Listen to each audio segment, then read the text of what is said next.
Gue mau cerita soal pengalaman gue yang ternyata gak sengaja. Gue pernah pacaran sama gak sesepele itu perjalanannya. Gue gak tahu nih gue buat apa-apaan karena di situ posisinya gue gak tahu, jadi gak apa-apa di jalan sama lo karena apapun itu, dari verbal abuse.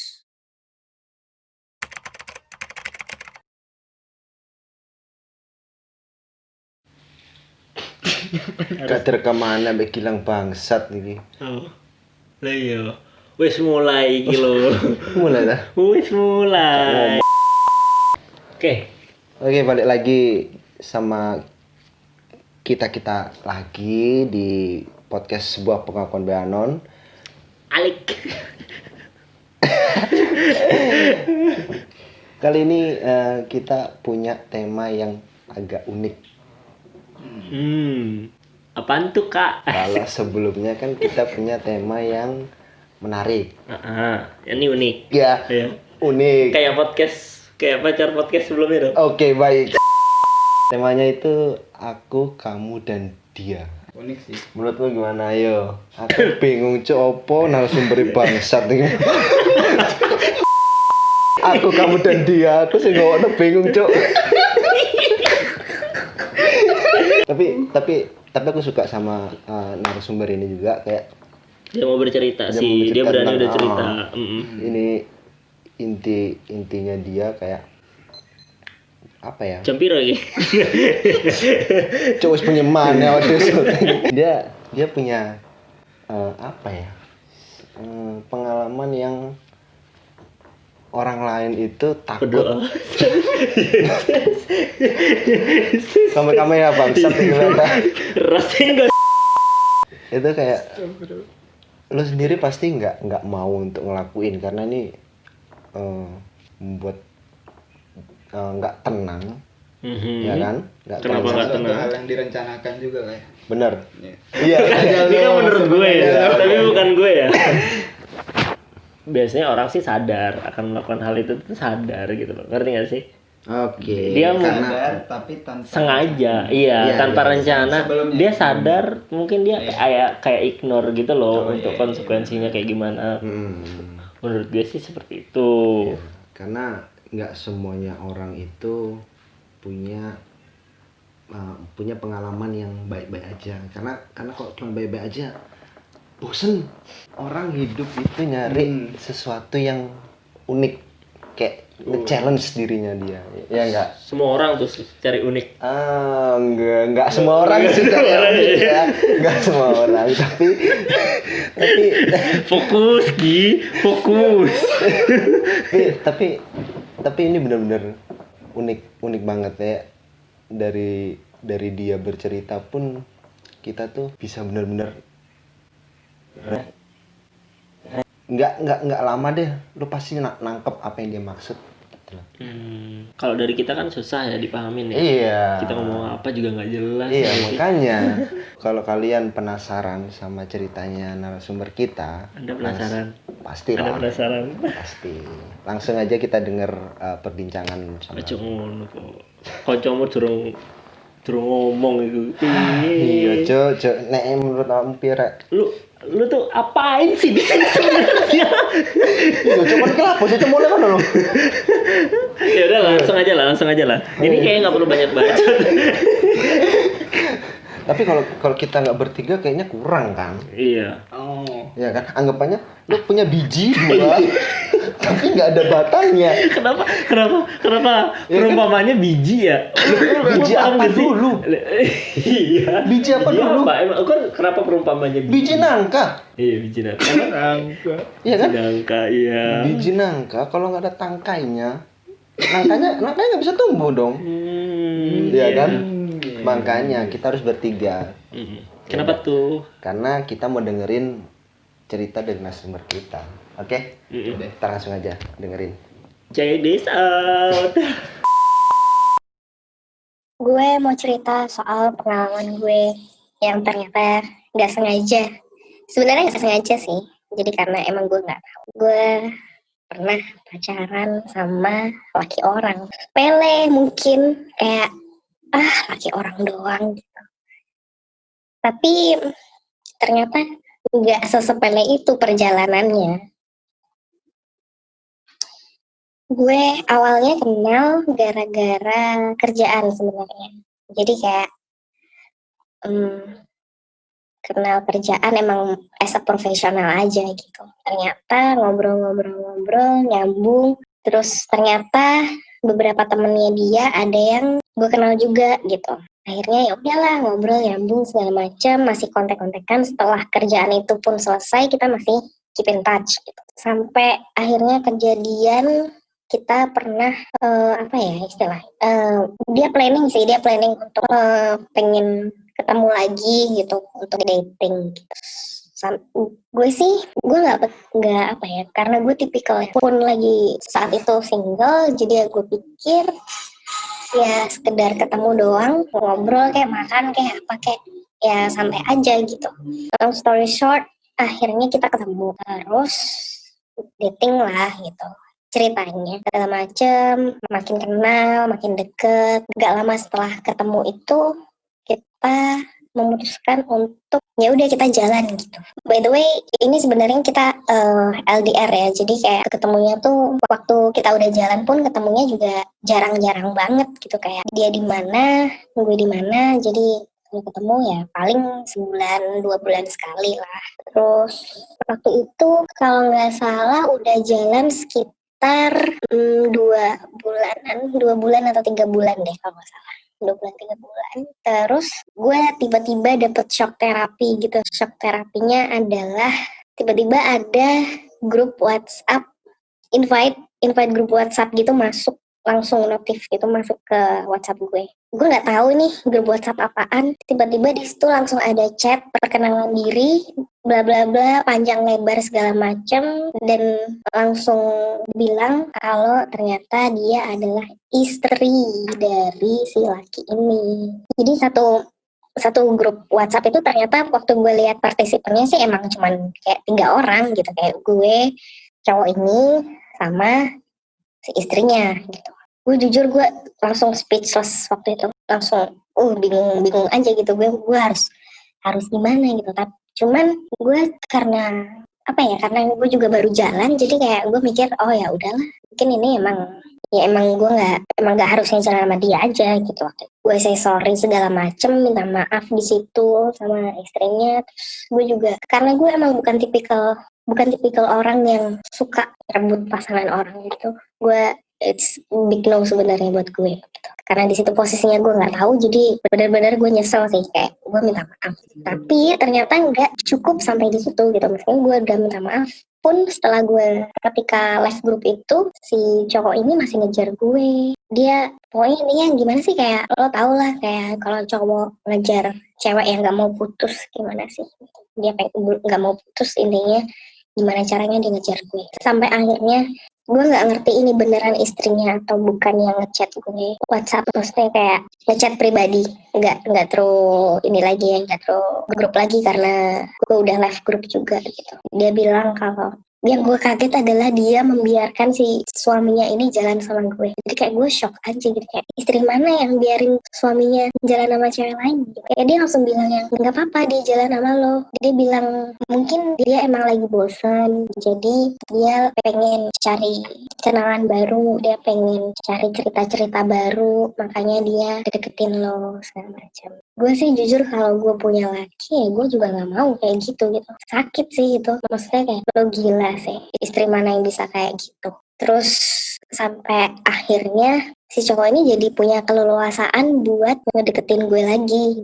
Gue sebenarnya udah nggak pengen gitu kayak jalan lagi sama dia atau gimana, ada urusan lagi sama dia. Gue sebenarnya udah nggak pengen. Tapi di sisi lain dia juga nggak mau dilepas gitu. Jadi kayak yang mau gak mau gue harus ladenin, yang kayak kalau dia pengen ketemu ya kadang dia datang ke gue, atau dia kadang beliin gue tiket, dia urusin segala macam buat gue ketemu sama dia kayak gitu. Dan itu berlangsung selama setahun, dan sampai akhirnya gue capek, maksudnya karena gue udah nggak sanggup lagi gitu. Kayak lo mau apa lagi sih dari gue? Pun si cowok ini juga kayak yang it's unfair aja sih buat gue, karena gue udah tahu nih posisi gue gitu. Lo cuman butuh gue cuman buat kayak ya sampingan sampingan lo doang kan gitu. Gue tahu itu, cuman yang dia unfair adalah dia nggak pengen juga gue jadi milik orang lain, sedangkan gue nggak bisa.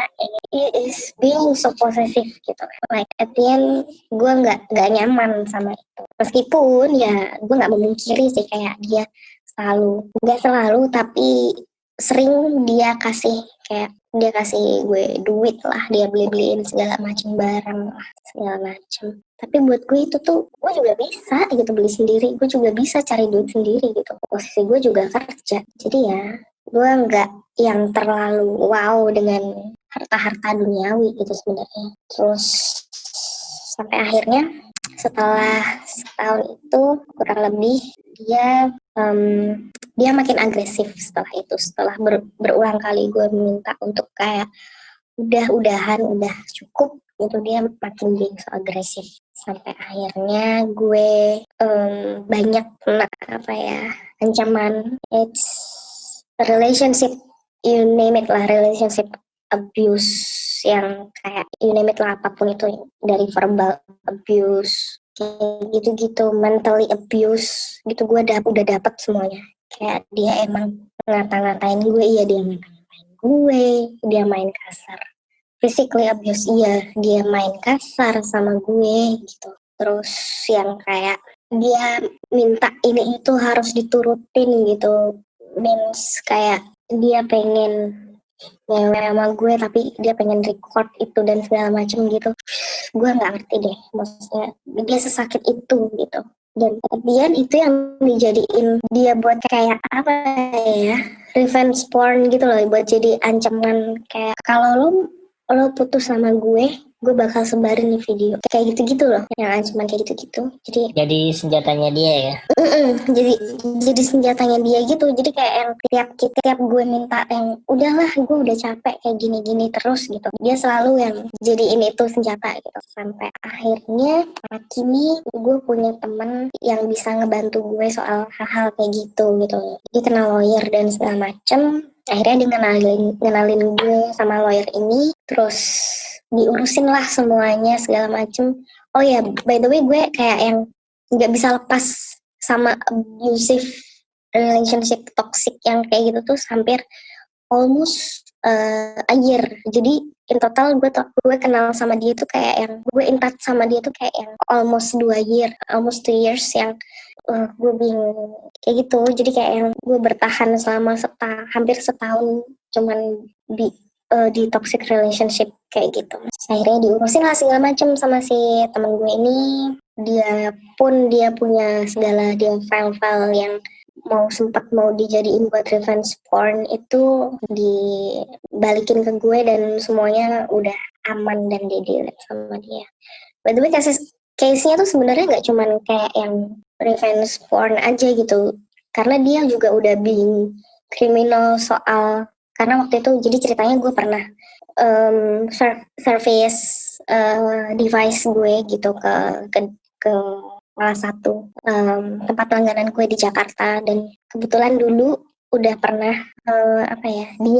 si cowok ini yang ngurusin gitu, maksudnya dia bantu gue untuk ngurusin gitu. Nah ini udah service yang kedua gue di tempat itu.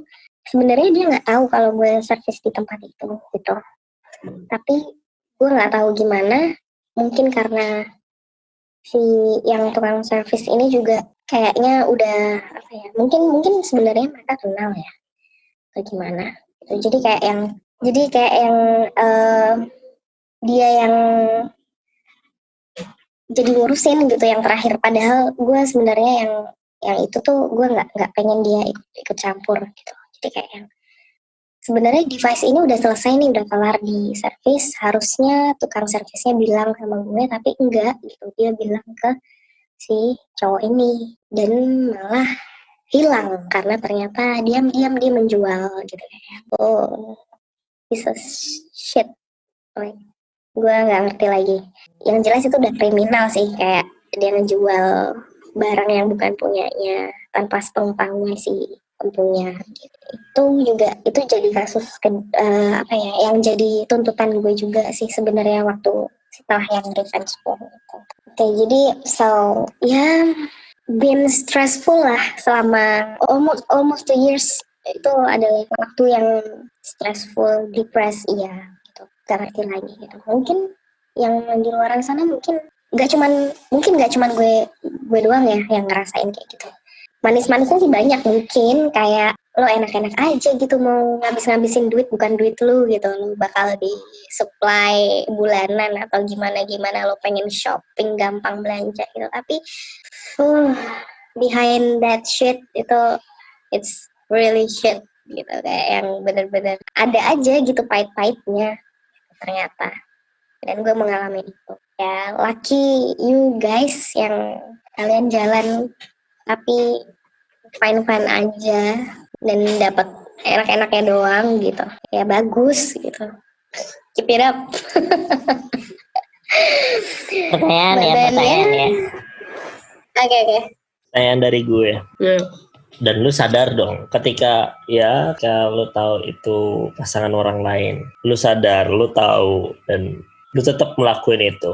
Ya. Apa lu ini nggak purely salahnya dia dong sebenarnya? Dan ketika lu sadar pun seharusnya kan lu harusnya bisa berhenti, iya kan? Iya. Kenapa lu masih tetap lanjut? Karena waktu itu gue udah terlanjur kayak being abused gitu loh.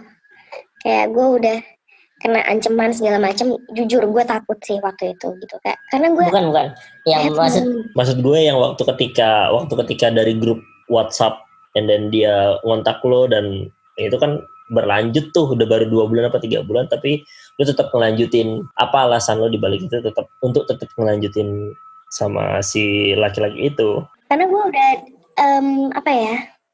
gue ngelanjutin sih sebenarnya cuman maksud gue kasih kesempatan dia buat ya udah kita jalan, tapi gue tetap bakal ngelepas lo gitu loh. Jadi kayak lo mau sampai kapan nih gitu, gue tunggu lo, karena waktu itu kayak lo lagi bucin ya kan, kayak dia bilang gue belum siap pisah lah segala macam lalalala, and then oke, kita jalan kayak kita jalan biasa aja.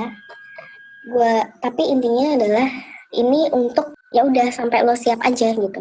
Gitu. Jadi yang sebenarnya sih ini cerita yang menarik. Ya, maksud gue ya gue yakin di luar sana tuh banyak banget yang mengalami cerita yang sama kayak lo ya. Menurut gue sih banyak banget. Bahkan di circle gue pun banyak yang jalan sama laki orang lah, jalan yang sama DPR lah, atau jalan sama orang kementerian, mungkin seperti itu banyak banget. Iya, mungkin ini bisa jadi pelajaran buat orang-orang di luar sana. Mungkin ketika mereka dengar ya punya rasa ingin tobat lah dari seseorang yang cerita di sini, dan akhirnya lu pun udah selesai kan sama, dan masalah lu udah selesai dong sekarang, dan hidup lu sekarang baik-baik aja kan. Iya, jadi gue memilih worst come to worst, maksudnya kayak gue memilih menyelesaikannya secara hukum gitu, karena emang dia udah nggak bisa diajak selesai buat baik-baik gitu. Jadi ya ini adalah jalan satu-satunya buat emang selesai gitu. Once ketika kalian emang ngerasa karena gue masih gue masih pengen hidup gue happy aja, gue pengen selesai semuanya, ya pilihan satu-satunya ya hukum gitu, karena dia juga udah being disrespectful, gue udah kayak gitu. Untuk kalian yang masih punya kesempatan untuk berhenti sebelum sampai jalur hukum, ya cepatlah berhenti mumpung ada kesempatannya, bukan begitu? Iya, betul. Terima kasih untuk udah cerita ya. Terima kasih, nanti di lain cerita lagi ya. Ya, terima kasih. Bye bye. Thank you. Bye.